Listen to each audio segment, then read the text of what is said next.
Thanks for tuning in to Bourbon Drop. I'm your host, Myron. Today, I've got one huge bottle haul for you guys. I've got some unicorns in here. I know I haven't really done like an official bottle haul in months. So these are bottles that I've purchased over the last couple of months. I actually had to reshoot this video. One, because the S&W lottery pick, Maker's Mark picks that we did came in. And two, because I left out the bottle of Uncle Near's single barrel. So it was kind of a good thing. It worked itself out. But we are going to get started right away. So that is what I have in this glass.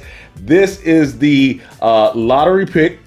And I'm trying to force this thing to open up. You see there's a glass behind me on my right hand side, on your left, that has some just sitting in there, because when I got to the store, Kevin had a bottle that was past the shoulder.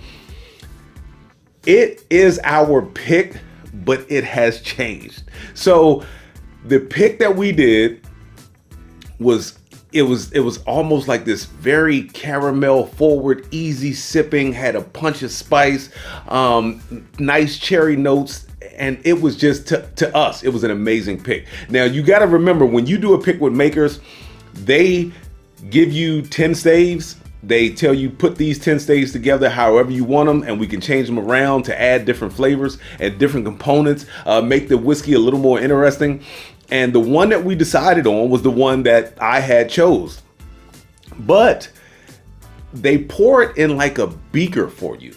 So you're not getting like the same, I guess, experience as a single barrel, where you go and taste that single barrel, and as long as that single barrel is either put in a cool spot or vatted, it's not going to change. This is us telling them, hey, these are the stave profiles that we want. These are the bottles of those stave profiles. We're mixing them, they're mixing them for us, and then they go back to Maker's Mark and they pick those barrels with those stave profiles, and then they dump them together. So it's not necessarily the same. So anyway, I am still pleased with this pick. Kevin is still pleased with this pick. We've got good reviews coming in. You guys, you can find this pick at S&W in Temple Hills, Maryland, and I will put the address up on the screen. This one, a little bit more of a spice punch in it.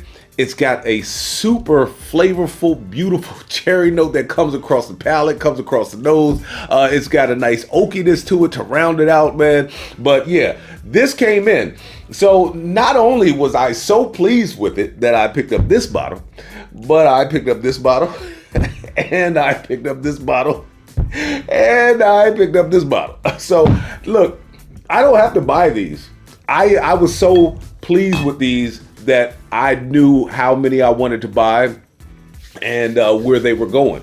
So I won't say, I know you guys have seen the review. I can't remember what month that I actually bought it in. It might have been at the end of February, beginning of February, around shortly after Dry January. Anyway, this bottle right here, which is like the Annabelle doll bottle. Look at that thing right there, or the Raggedy Ann bottle. This was the Keeper's release. I thought that it was good.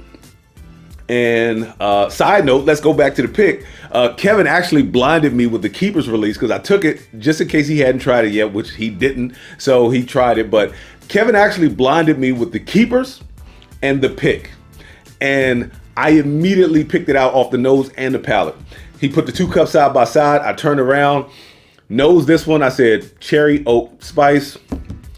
Palate, cherry oak spice. Nose this one. I said a hint of that Maker's Mark chocolate, a little bit of that caramel note, some of that, like kind of Krispy Kreme dough note, that vanilla note.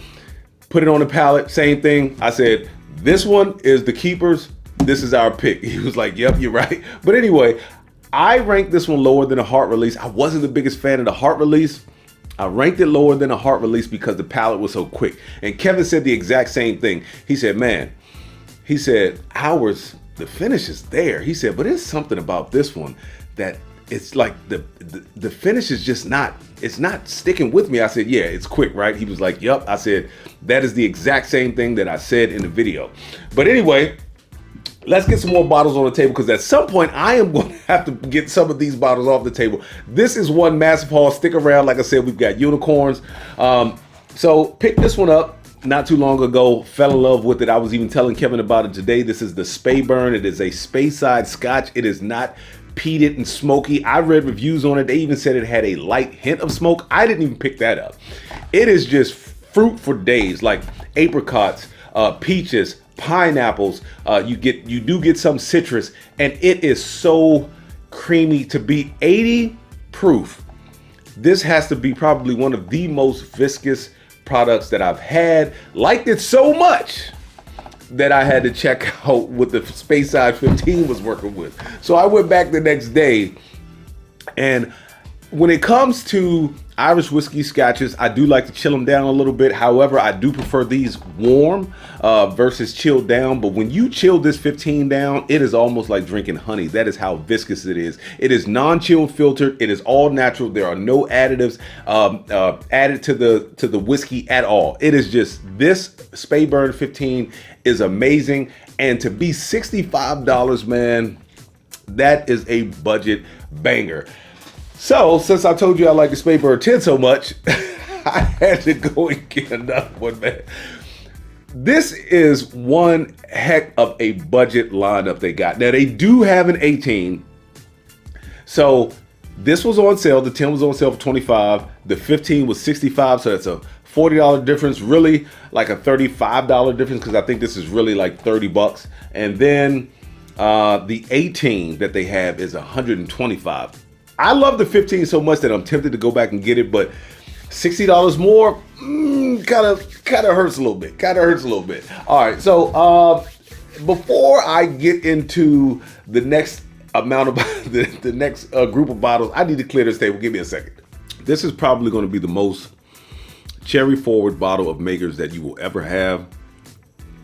It does not have that normal Makers like chocolate on it. It does start to give you some of that chocolate as it settles on the tongue, but it's not like that normal Makers chocolate. This is very cherry forward. Anyway, let's stick with the House of Brown-Forman. Unicorn alert, 1924. If you didn't see the video, yes, this did lose in a blind against the Early Times Black Cap, which is just a phenomenal product. However, I am really starting to feel this bottle. Like, I liked it anyway, and I thought it was good on its own, but this 1924, man, like on its own, just sitting there sipping it, oh my gosh, this is such a flavorful bottle. All right, keeping with the Old Forester theme, this was an old label bottle of 1910 that I picked up. You know what? I wasn't the biggest fan of 1910, definitely not the biggest fan of Woodford Double Oak until I got a pick. This bottle right here, though, this bottle is ridiculous. I mean, it is so rich at 93 proof. It is so rich. That bottle that I picked up, that Dusty of the handle of Old Forester 86, both of those have a very similar flavor profile. But this thing right here is, I have fallen in love with this thing, and I know where to go to get it. I am going to pick up a backup. Let's see. Sticking with the House of Brown-Forman. This right here is actually the third bottle.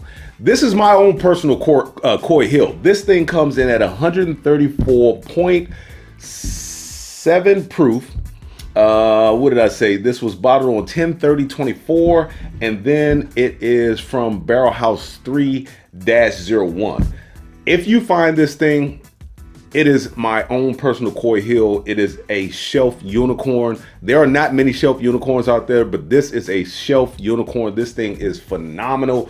Another unicorn alert, Jack 10. Shout out to my man Scott for helping me get the Jack 10.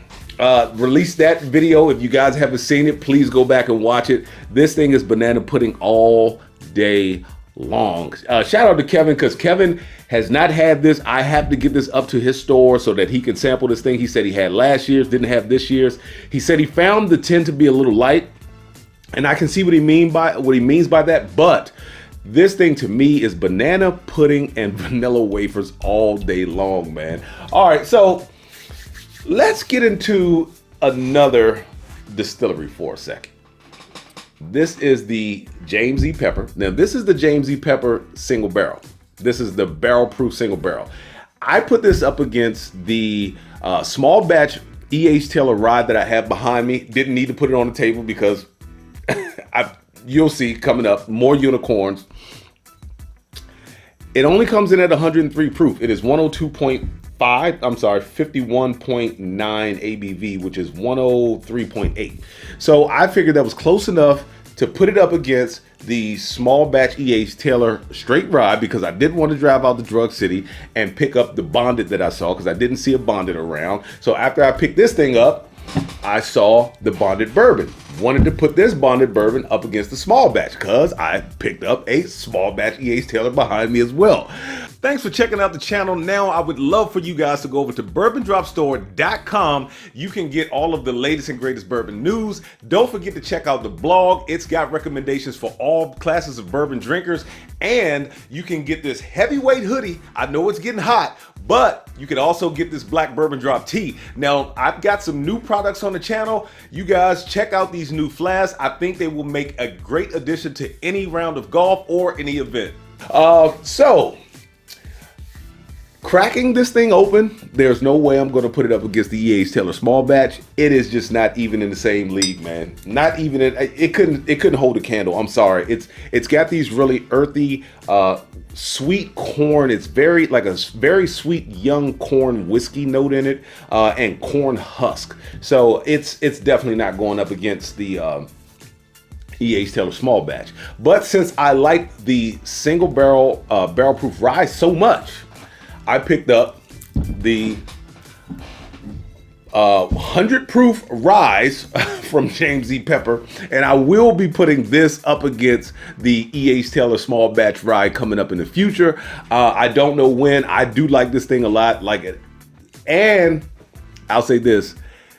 Sometimes you just have to go into a store and check it out. Even when you start seeing unicorn prices, do not walk away, because I picked both of these bottles up for $25 each, and they had a Doc Swenson's for $9.99. Now, luckily, I was able to sample it because I was about to grab a bottle. I'm just not the biggest fan of some of the Doc Swenson stuff. I have had bottles in the past that I like, but that bottle I left behind even at $10. All right, sticking with James E. Pepper. So since I had to kill a bottle, and shout out to the Whiskey 6, I believe I killed it on that live. It didn't have much in it. I was like, you know what? I need another one. So I was like walking around in one store at another time and saw it, and I was like, you know what? I need it. Let's pick it up. So there we go. I will say, and it is the same batch, believe it or not, as the one that I killed. Two totally different stores. But I will say that after drinking something else and going back to the James E. Pepper decanter bottle, I start to pick up very light notes of what I pick up in this 100 proofer here. There are like very young corn whiskey undertones in it. Now, on its own, it's great. But when you go back to it after sipping something else, you start to notice those little like subtle notes in it that can kind of turn you off. So let me slide some of these over, get a little more room on the table before I take some of these off the table. This is a bottle that kind of sparked me wanting to reshoot this video. I have really been enjoying these single barrels lately. This is actually the second one. This is not the BK Miller one. The BK Miller one is amazing. And they have one in there now that I think is like 114 proof. I stopped by there today, and I do not believe it's the same proof as the one that I have on the shelf over there. But I have really started to like these Uncle Near single barrels. These things are great, man. And it is I gotta turn it around. It's a great bottle, but it is not the greatest value. I know they say that they don't get it from Jack, but if you were to put this in front of me blind and ask me where I thought it was from, first of all, I wouldn't say Tennessee whiskey and bourbon. You can have that argument all day. I would definitely say it's a bourbon, but I would say, man, it reminds me of Jack without the banana note. And I know they say they don't get it from Jack. I don't know where they're getting it from. I don't think they're at the point at which they're distilling their own single barrels yet. I think that is still in the workings, but I'd have to look further into it. But I am really enjoying their single barrels, man. It is something special about these single barrels. I can't get enough of them. But anyway, all right, getting on to two bottles that I'm going to single out.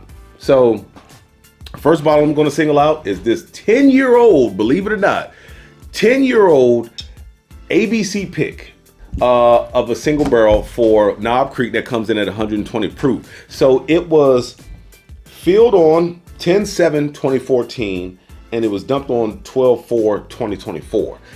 You don't see a lot of 10-year-olds anymore. Like most of the time you see them close to 10 years. They'll be like 9 years, 6 months, 9 years, 3 months. But I was lucky enough to stumble on this bottle, and I was like, you know what? Gotta get it. Because to me, these are one heck of a value, 120 proof, rich notes, and it's 10 years old. You don't get that a lot anymore.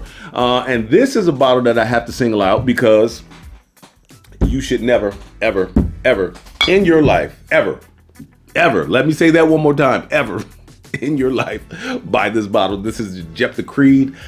This bottle has to now be the worst bottle in my bar. I mean, just like really, and I'm being 100% honest. All right, so now that I've said that, let me clear the table. I've got a few more bottles coming up, and then we will get on with the rest of the video. Now I'm starting to pick up more maple and vanilla notes out of this thing, man. Oh my gosh. All right, so let's get into the House of Heaven Hill. So this is the Elijah Craig. This is the 2025 PGA Championship bottle. It's good for what it is. I mean, I do like Elijah Craig. I like the regular Elijah Craig. Don't keep a lot of them around. I probably will keep this bottle at this level until I get some friends or guests over that, you know, don't really drink bourbon but don't mind bourbon, because I think Elijah Craig is a great entry bourbon. Also, one of the most slept on bottles in the game. This is the Bernheim. This Bernheim right here, A225, man. I am still hunting the Larceny A225, but this Bernheim right here, man, very good. I think this is the best one that they've done so far. Heaven Hill, you have outdone yourself with this Bernheim wheat whiskey. And I know how the regular can turn other people off, but trust me, when it comes to these barrel proofs, they are worth it. Heaven Hill, bottled in bond. It is a great drink. It is. I went through a period where I was like, oh man, they're kind of bland, but it's a great drink for what it is and the price that I got it for. Now, 59 bucks, it's not a great drink, but going to Esquire and getting it for 39 bucks, it's a great drink. It's a great drink. This is the new bottle, and if I find the pictures that I took, I will put up the pictures of the old bottle and the new bottle. Not a lot has changed, but a little bit has changed when it comes to the top of the bottle and the front of the bottle. But pretty much all of the font has stayed the same. But like I said, it's a solid classic drink. At 59, not so much. And speaking of drinks that aren't great at the current price point, these right here are now 80 bucks. I liked it at 60. It was my 93 proof monster. There are not a lot of bottles out there that can beat it at 93 proof, but one of the bottles that I just took off the table, that OF 1910, man, oh boy. Yeah, I might have to do a blind. I probably will know off the break which one is which, but anyway, I am not in love with this bottle at 80 bucks, but you know what? I needed another one. My 375 is getting halfway down. My other one is still full, but I was like, you know what? I'm here, it's there, why not pick it up? All right, so another unicorn to some people, maybe not to all. I walk into the Virginia ABC. What do I see sitting on the shelf? I walked in looking for Larceny A225, and I walked in looking for the new Wild Turkey 101 8-year. I look up, EA Sailor just sitting there. So I was like, you know what? I know I have one on the bar right now that I really like, that just kind of knocked my socks off with the viscosity and the flavors that came out of that thing. Why not pick up another one? Because before the small batch and the small batch rod that I picked up, it had been years. I believe I got my EA Sailor single barrel in like 2022, 2021. So it had been years. And now we're sitting in 2025 and I'm just getting like the other two. So I was like, you know what? Why not pick it up? Another one that I said, why not pick up? These things are like all the way at the end. I've got to like grab them for the next scene. But Eagle Rare, one of my favorite 90 proof drinks. When I see them, I pick them up. Right now, I'm like 3 deep on the shelf, so I don't really need one. And I've got like a half of a handle behind me, so I don't really need one. Love them at $37.99. Love them at $35.99. Still like them at $42.99. They start going to $50. I am going to be a little upset, but I'll still probably pick them up because it is a great 90 proof drink in my opinion. All right, last bottle on the list. You guys probably seen the short. I went to Nick's of Clinton. I was doing some painting around the house. I went in there just to, pick up some, I think I was picking up some spices or something for dinner, and I was painting at the same time, and I was like, you know what, let me run to Nick's of Clinton, or I wanted a beer. It was something like that. Either way, I went into Nick's of Clinton, and they had the Maryland pick. It says December 2024. This was the OESV, 9 years, 5 months old. I love these picks. I love all of the barrel strength single barrel picks. And with that being said, let the whiskey flow. Never run out unless you head it to a drop. Till next time.